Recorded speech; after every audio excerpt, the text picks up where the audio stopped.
Hi, it's Dr. Michael McNeil here. It's very wet, it's the end of summer, but there is some good news. I'm going to publish my PhD thesis. I graduated at the end of 2023, and the subject of my PhD thesis was what I call Epistemological Self-Consciousness. Now, epistemology is just a posh name for the theory of knowledge, and it's like how you know things.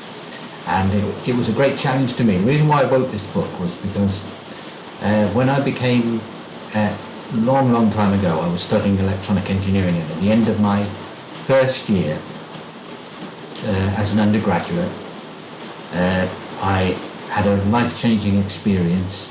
I'd suffered like a major overdose, and my girlfriend at the time was a believer, and a Christian believer, and to make a long story short, I became a Christian at that point. Now, I've always been a scientist, and I've worked as an engineer for my working life, and I still write. Writing software and thinking systematically is just what I do, and so I was really interested in an intellectual justification of my faith. It's always been something that's been bouncing around there, and we often hear about intelligent design and theory of knowledge and about Christianity not being intellectually defensible. So really this project is the culmination of that and the various stages that I've gone through. And it's interesting because when I look back at my if you like intellectual history, my bachelor's dissertation was on a scientific theme, and how we think about and how we know things. And then I went on to my master's, and I was looking at something rather different.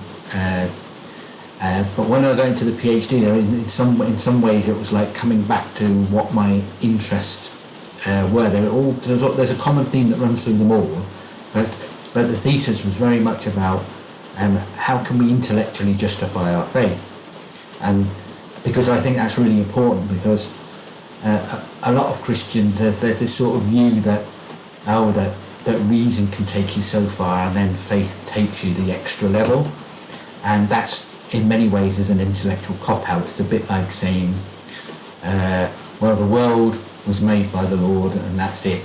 And in one sense that's true, and it explains everything. But as somebody says, it explains everything, but it explains nothing at all. And it's actually the analysis of the individual elements of life and how we experience life.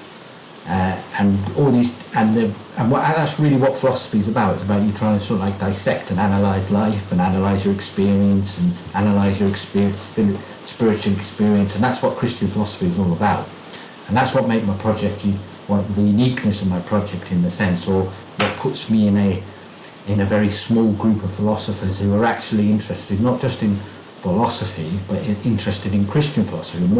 And my book really explores what distinctively makes a Christian philosophy. What is there about knowledge and knowing things and our Christian experience that makes it very, very specifically Christian? And so that's what I explore. Now, there's obviously we have to look at how philosophy's been conceived, and that's what I do. So I look at the way we, philosophy. Sometimes people say, philosophy starts with ancient Greeks and start with Thales on his island surrounded by water, and so he assumed that everything must be water, and so that's where people tend to think of the Western tradition as starting, is all the way back to Thales. But really you have to go to Aristotle and Plato before you get real systematic expositions of philosophy, and particularly with Aristotle. He was the first one who actually talks about what other people did rather than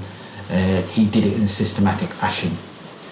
And so I look at how is philosophy conceived, and can we justify, because people tend to think metaphysics, ethics and epistemology. And metaphysics is really about existence and the big primary themes of life, and the biggest questions. It's got this mystical, always this strange feel. If you go to a metaphysical section in a bookshop, it's going to have all these weird books about magic and the mystical theory of the universe. So it's got and The Secret, and and all these interesting, you know, it's almost saying that you can't, it's a way of knowing and intuiting things beyond what we can do with our sense of what science can take us, and metaphysics are these big organising principles.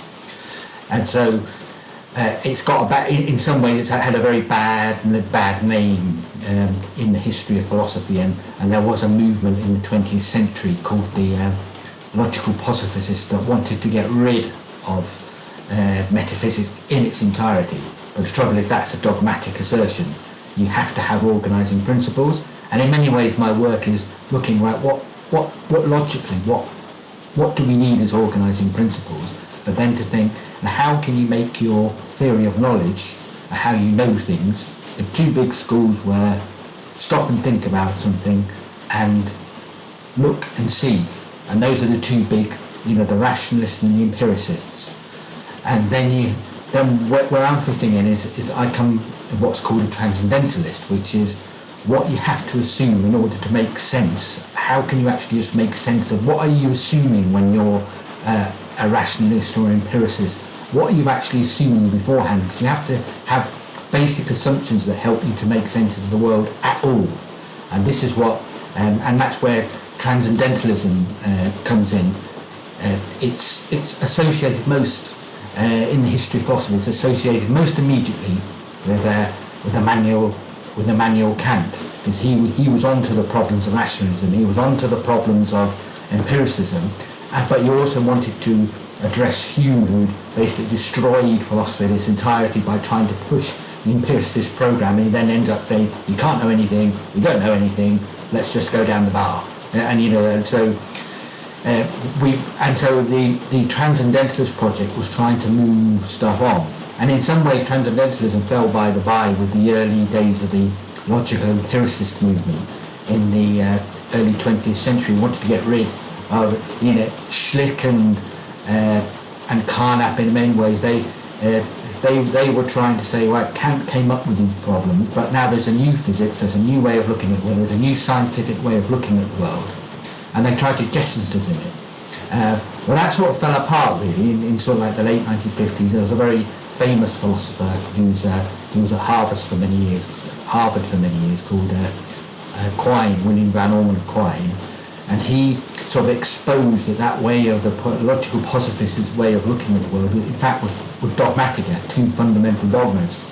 And so Quine tried to, in many ways, he allowed metaphysics to be rehabilitated to a degree, and he was one of the first great naturalist thinkers. And a naturalist is just somebody who says that you can explain everything, even mental processes, they're all reduced to some sort of physical process, and so but metaphysics was back in a sense. That's what says metaphysics was back. And during the 1960s, you had a very interesting philosopher called Strawson. He was one of the first. He was a very famous book, Descriptive Metaphysics, and he was one of the first to modify the transcendentalism of Kant, because Kant said there was a psychological apparatus that we all share, and that's how we make sense of the world. But Strawson sort of looked at that and said, well, actually, that's a very sort of like Western imperialist way of looking at the world, that we all think exactly the same way, and each human being thinks exactly the same way. So Strawson, but he did modify it, and he was saying he came up with some very, very interesting arguments which were transcendental. He says, what you assume, you have to assume that we have to assume something about time, you have to assume that there is a world of physical objects, and he says to argue about that is just like spinning wheels. It's not doing anything for you. It's not to argue that those things aren't necessary is just you're not doing anything useful as a philosopher. And he was one of the first to reintroduce transcendentalism into philosophy generally. He didn't have any Christian agenda or nothing there.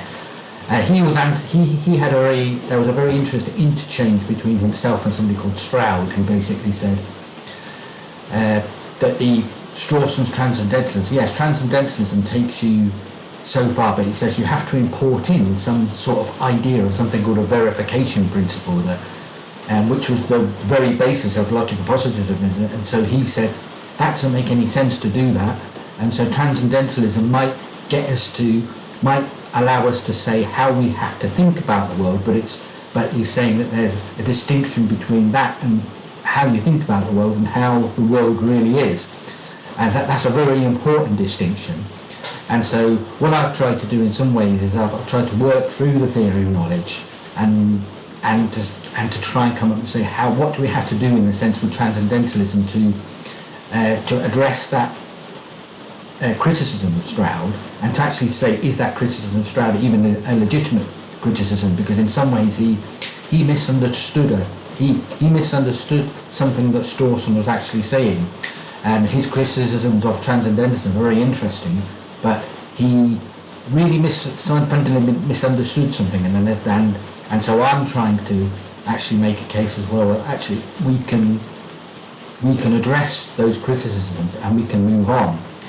And the difference for me as well is that some of those questions that transcendentalists get stuck with and that philosophy has got stuck with and never get and hits walls, and that's to do with the fact that they refuse to understand the importance of how faith undergirds all philosophy. And so that's one of the interesting things. I look at one of the most influential philosophers, even just philosopher of the 20th century, was somebody called Alvin Plantinga, who's recently retired, and he received, I think it was 2012, the Templeton Prize. I think maybe it's 2014, thinking about it, 2012 or 2014. He received the Templeton Prize for philosophy, and he was at Notre Dame before then. He was at Calvin College before that, and he's probably one of the most. I think he's actually started. He did his undergrad in Harvard, but then he transferred to Calvin College after he heard William Jellimer give a lecture, and so he's one of the most accomplished philosophers of the 20th century, and he engaged on a logical level with the general philosophical milieu and criticised the arguments of secular philosophy on their own terms, and just actually said, well, what you're actually claiming for these systems, it doesn't, they either don't refute. There's no way you can just jettison theism. It's just got as much value as the systems that you're trying to push. He was skeptical in a very a rigorous, analytical way, which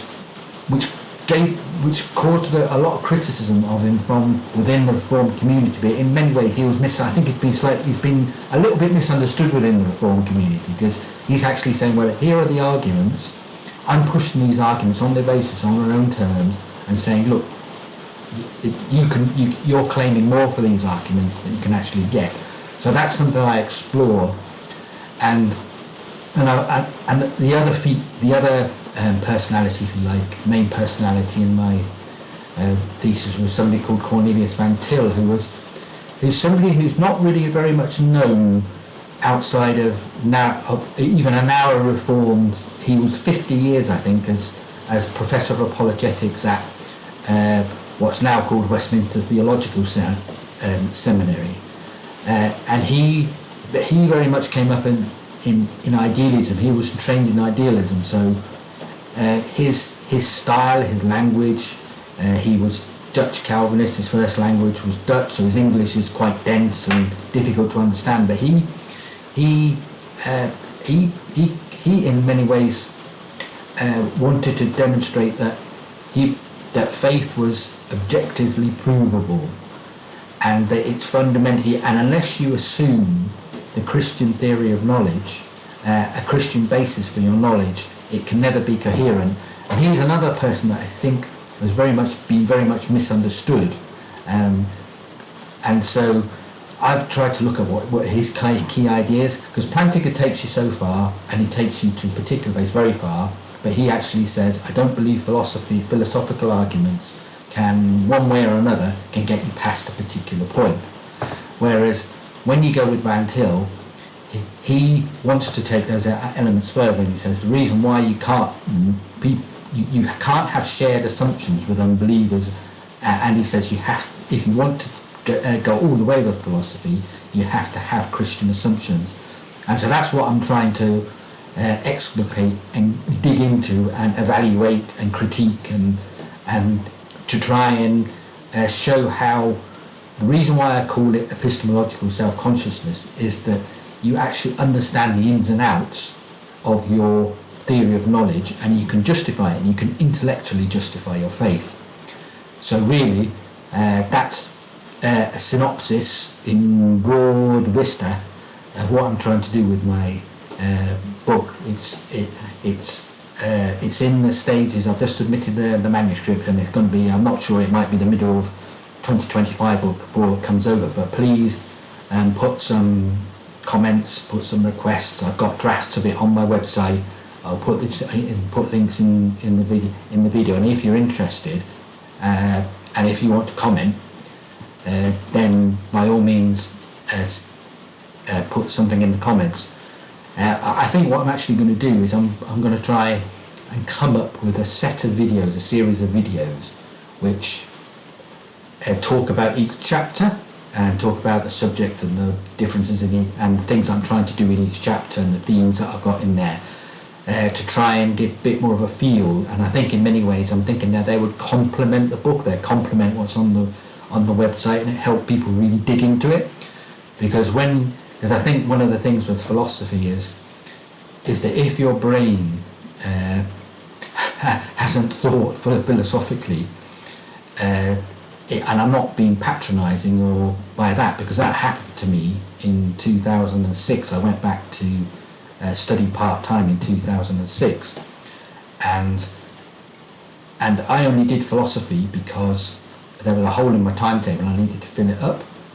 And I thought, I'm going to have all these sorts of stand-up arguments. I'm going to hear so many stupid things about God, and then I'm just going to I'm going to be shouting at the lecturer in the lectures. And I thought, I just can't, because I just had this idea that philosophy was terrible, and Colossians talks about vain philosophy, and why do I have to do this? But I had all I can say is I had an epiphany. I think I didn't understand anything in the first 3 lectures, and then I got to the 4th lecture. I had this astonishing, what I call epiphany, and I was gripping the table. There were benches at that time. I was just gripping the bench, and I was trying to just control myself emotionally. I wanted to scream, and I could feel something going on in my head, and it was really weird. My head felt like it was sort of tilting over, and when I was I could feel something going on in my brain, and when I was meditating on this, it was like the thought came to me: you spent so many years just living life that you've forgotten to ask the question as to why you were living life and what the meaning of life is. And I thought, now I, as a believer, I believe that was God speaking to me. And so that for me began my journey to where philosophy became my core. I didn't realise it because I hadn't really learned philosophy. I sort of thought you ask questions at various points in your life, and that's why I became a believer. But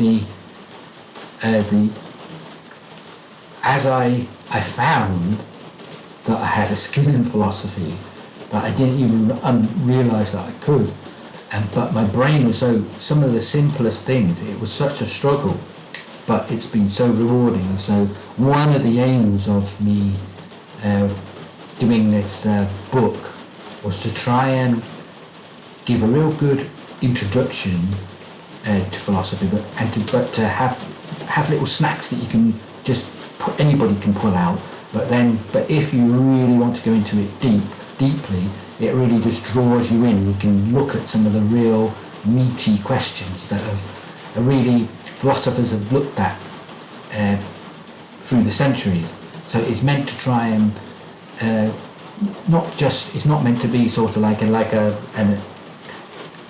just base evangelism or something, it's not trivial like that. It's actually meant, in a sense, if it's evangelistic for philosophy and thinking, and how do we think about our faith, and how is our faith rigorous, and it will be of use to anybody, not just somebody that's of no faith, any faith, the Christian faith, I mean, I'm a Christian, so I've really sort of like wanted to make the case for what's unique about Christianity that allows us to take philosophy on and allows us to ground philosophy without us just saying, oh, well, there is no basis, there is no ground, everything's just random, we just take life as it is, and that's in a sense is very much the postmodern emphasis of modern philosophy is, well, there is no basis, there is no meaning, it's just we just have arbitrary ways that we push, or if there's power structures in society that say this one thing's true, that thing's not true, and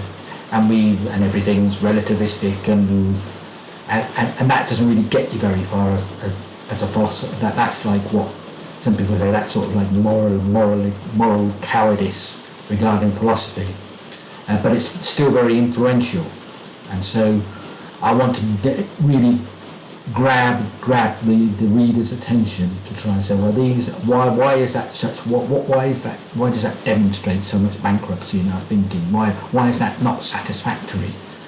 And so, we can go. And the idea of the book is to take people as far as they want to go, and also, there's a comprehensive bibliography there that allows people to pick up all the different threads. And so it's really just about trying to promote and sell philosophy more than anything else, as well as giving people a rigorous analytical defence of the faith. And so that's sort of, if you like, my introductory overview. And I will try and do some little snippets, and I'll do a sequence of videos to try to describe in more detail some of the themes. Okay, so bye for now.